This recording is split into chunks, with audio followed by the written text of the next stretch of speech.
안녕하세요. 언더키즈닷컴 F7입니다. 오늘은 화웨이 P9에 대해서 간단히 한번 알아보죠. 지금 아마 이 영상을 보시면서도 광고가 또 나왔을 텐데 라이카를 만나다 사진의 새로운 감성을 만나다라고 했겠죠. 최초로 국내 시장에 출시한 플래그십은 어떨지 빠르게 살펴봅시다. 먼저 마감과 완성도는 상당히 좋아요. 요즘 몇 년 사이에 굉장히 발전한 분야 중에 하나죠. 요즘 뭐 어느 나라에서 어느 제품을 사시더라도 어느 정도 수준 이상만 되면은 외적인 마감에서 문제를 느낄 일은 거의 없다고 봐야 되겠죠. 그럼에도 불구하고 메탈이고 전반적으로 상당한 수준의 완성도예요. 뭐 거의 흠잡을 데가 없다고 해도 될 것 같아요. 다음으로 제일 많이 보게 될 건 디스플레이인데 5.2인치의 FHD죠. 상당히 괜찮아요. 색 표현력도 그렇고 휘도도 그렇고 상당히 만족스러운 디스플레이고 약간 색이 파란 듯한 느낌이 있긴 해요. 그렇기 때문에 색온도 조절해서 기본값보다는 따뜻하게 설정해 놓으면은 여러모로 개선되는 느낌이에요. 저는 이 다음으로 바로 제일 중요한 건 카메라죠. 역시 라이카와 공동 개발한 P9의 듀얼 카메라가 제일 궁금하실 텐데 먼저 첫 번째 카메라 자체의 성능은 상당히 괜찮아요. 듀얼 12메가픽셀 카메라가 들어가서 하나는 모노, 하나는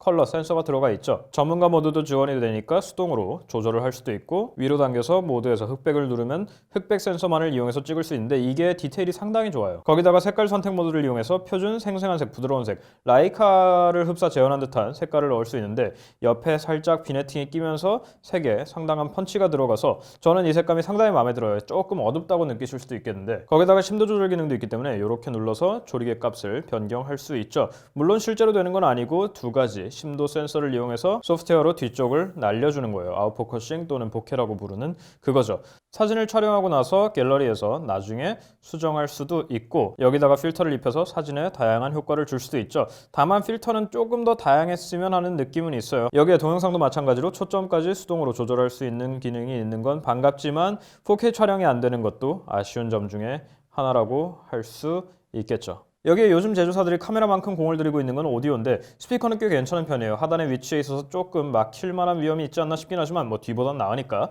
나쁘지 않은 위치에 나쁘지 않은 소리예요. 다만 나름대로 제조사 플래그십인데 스테레오 스피커가 아니라는 건 좀 아쉬운 부분이죠. 제품의 기본적인 기능으로 넘어가자면 지문식 센서는 뒤에 있고 전원키랑 분리되어 있죠. 저는 분리되어 있는 게 차라리 낫던데 이렇게 눌러서 잠금을 해제하면 되고 상당히 빠르고 정확한 편이에요. 여기에 지문식 센서를 통해서 알림창을 내렸다 올렸다 할 수 있는 기능이나 갤러리에서 사진을 좌우로 넘길 수 있는 기능들은 다른 단말기에도 들어갔으면 좋겠네요. 이렇게 깨알 같은 기능도 있는 반면에 소프트웨어 자체는 썩 제 마음에 들지는 않아요. 알림창에서도 앱이 보내는 아이콘이 아니라 무조건 앱 자체의 아이콘을 띄운다든지 상단바의 아이콘들이 너무 작아서 글자를 읽을 수가 없는 수준이라든지 소프트키 버튼 간의 간격이 너무 좁아서 누르기 어렵다든지 이건 LG U 플러스가 시켰겠지만 여기 아직도 U 플러스 앱이 멀티태스킹 창에 강제로 뜬다든지 원래 이 네트워크명을 없앨 수 있는데 그 옵션을 없애버렸다든지 기본 런처에는 어플 서랍이 없이 아이폰처럼 앱을 쭉 나열하는 방식이라든지 언어를 한국어가 아닌 다른 언어로 설정하면 한글 폰트가 완전 옛날 폰트로 바뀐다든지 하는 불만이 있고 뭐 이건 큰 불만은 아니지만 여기서 올렸을 때 나오는 단축 아이콘들도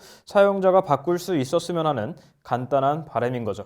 뭐 어차피 EMUI 자체는 계속 발전하고 있고 EMUI 5.0이 되면 제가 말한 불만 중에 상당수가 개선이 되는 걸로 알고 있기 때문에 요거는 안드로이드 누가와 함께 5.0이 업데이트 되면은 해결될 문제일 것 같기도 해요. 물론 X3의 예로 봤을 때 U 플러스용 업데이트가 얼마나 잘 될지는 잘 모르겠지만 다음으로 기능만큼 중요한 배터리는 얼마나 가냐 하면은 화면 켜짐 4시간 정도라고 보시면 될 것 같아요. 그냥 일반적인 평범한 수준이에요. 약간 부족하다고 볼 수도 있을 것 같고 제가 배터리를 시험할 때는 무조건 LTE에 웹서핑을 계속하고 화면 밝기도 중간 이상으로 자동으로 계속 쓰기 때문에 실제로 쓰시면은 뭐 하루 쓰는데 크게 문제는 없을 거예요. 제 배터리 시간은 항상 그냥 다른 기종과 비교해서 상대적으로 평가를 해주시면 되는 부분이고 오히려 그것보다 미스테리한 거는 여기 절전에 성능 스마트 초절전이 있는데 성능으로 놓든 스마트로 놓든 큰 차이가 없다는 게 실제로 여기 얘네 예측치에도 별 차이가 없어요. 7분 정도밖에 차이가 안 나요. 하지만 체감적으로 폰은 꽤 느려지는 게 보이기 때문에 그냥 성능으로 놓고 쓰시는 게 어차피 발열도 심하지 않으니까 나을 것 같고 해상도를 강제로 낮춰서 절전을 하는 것도 있는데 이것도 마찬가지로 그렇게 크게 효과가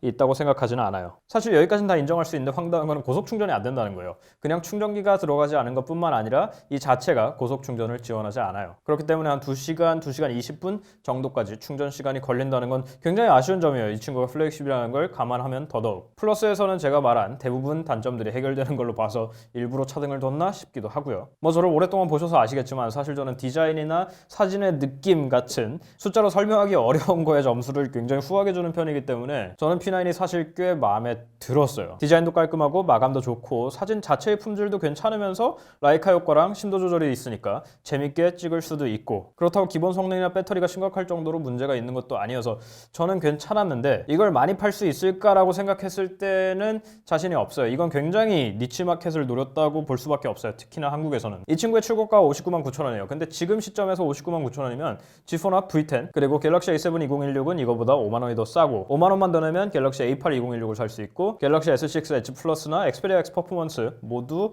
동일한 가격이에요. 59만 9천 원. 반복해서 말씀드리듯이 여러모로 꽤 괜찮은 기계인데 그래픽 성능 빼고 다른 데선 몰라도 한국에서 같은 가격에 먹힐 만한 메리트는 조금 부족하지 않나, 선택하기에 조금 고민이 많이 들 수도 있겠다라는 생각이에요. 약간 차로 얘기하자면 쉐보레 임팔라 같은 느낌인데, 물건 자체는 괜찮은데 굳이 그걸 사야 될 이유는 잘 모르겠다. 그렇다고 싼 것도 아니고, 그리고 이거 묘하게 파는 입장에서도 똑같이 살람 사고 말란 말아, 우리 뭐 안 팔려도 돼, 뭐 이런 느낌인 것 같기도 하고, 물론 뭐 그렇지는 않겠습니다만은. 한마디로 요약 정리해드리자면 사고 싶으면 사셔도 돼요. 괜찮은 기계예요. 하지만 다른 경쟁 기종에 비해서 요걸 사야 될 이유를 하나만 내보세요라고 하면은 없어요. 그냥 마음이 가야 사실 생각이 드는 거죠. 뭐 지금 말한 대부분은 아까 말씀드렸다시피 플러스에서는 해결될 문제기도 하고, 화웨이가 이걸 조금 늦게 출시하기도 했어요. 거의 6개월이 다 됐으니까 굉장히 아쉬운 부분인데, 다음 기기는 더 최신작으로 빠르게 들여올 수 있을지 기대가 되기도 하고, P9 자체의 만족도도 저는 상당한 편이었어요. 뭐 국내 출시된 최초의 화웨이 플래그십인데 상당히 괜찮았다는 거 정도로 만족을 하면 될 것 같네요. 도움이 되셨으면 좋겠고요. 저희 인스타그램, 페이스북, 트위터, 구글 플러스 그리고 네이버 TV캐스트에서 만나는 거 잊지 마시고 다음 시간에 또 봬요. 끝.